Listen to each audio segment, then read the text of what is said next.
Querido Jesus, lerei agora as páginas da tua vida, que elas me levem a te amar cada vez mais e que tuas palavras firam o meu coração e me levem a mudar de vida. O Evangelho de hoje narra toda a paixão de Jesus, porém lerei somente o início dele. O Evangelho de hoje é o Evangelho de São João, capítulo 18, versículo 1, ao capítulo 19, versículo 42. Paixão de Nosso Senhor Jesus Cristo segundo São João. Depois dessas palavras, Jesus saiu com os seus discípulos para além da torrente de Cedron, onde havia um jardim no qual entrou com os seus discípulos.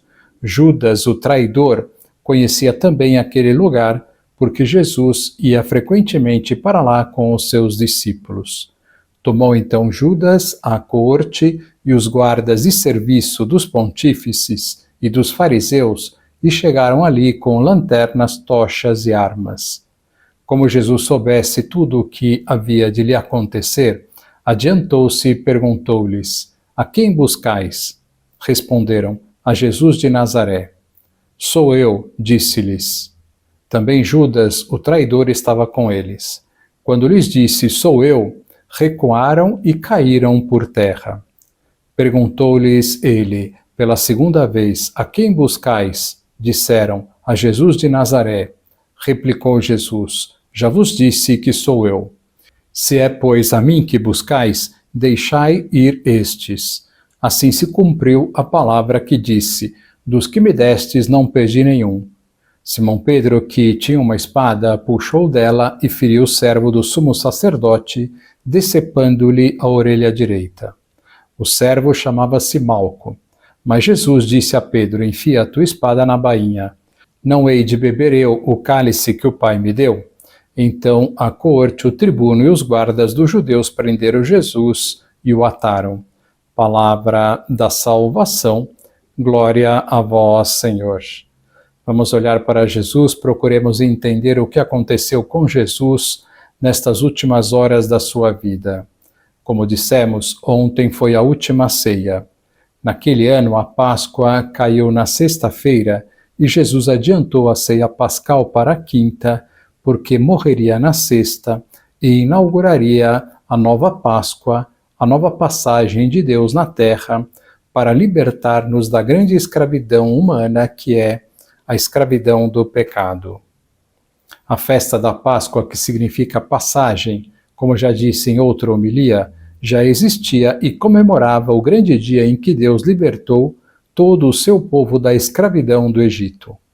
O povo judeu começou com Abraão. De Abraão nasceu Isaque, de Isaque nasceu Jacó e seus 12 filhos, que serão as 12 tribos de Israel.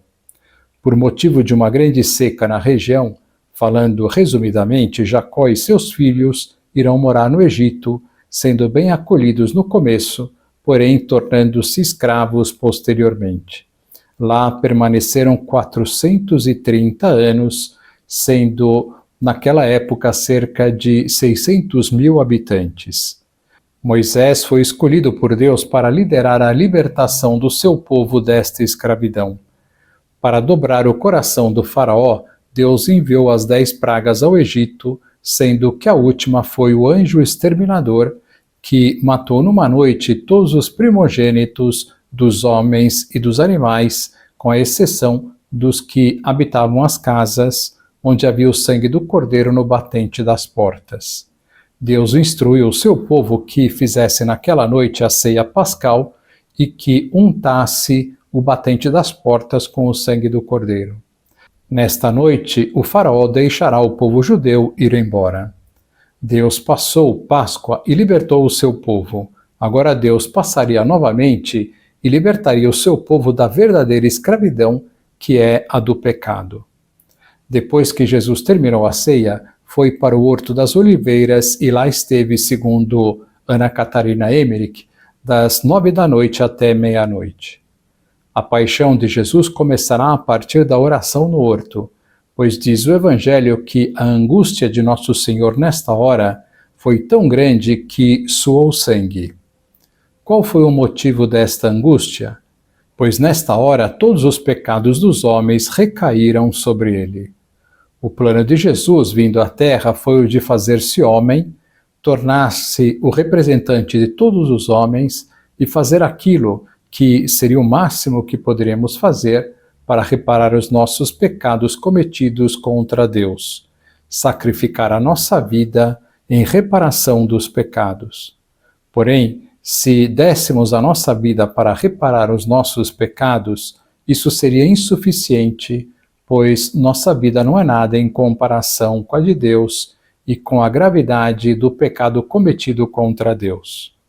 No caso de Jesus, é infinitamente mais do que o suficiente, pois qualquer ação de Deus tem um valor infinito. Se Jesus derramasse uma gota do seu sangue, já seria suficiente para reparar todos os pecados de todos os homens de todos os tempos. Porém, Jesus vai derramar todas as gotas do seu sangue. Para Deus perdoar os nossos pecados, nem sequer era necessário vir à Terra. Bastariam suas palavras dizendo que nos perdoou. No entanto, vai nos perdoar de uma maneira que mostrará todo o seu amor por nós e, ao mesmo tempo, toda a gravidade do pecado. No Horto das Oliveiras, então, é o momento em que todos os pecados, toda a maldade dos homens recai sobre Jesus.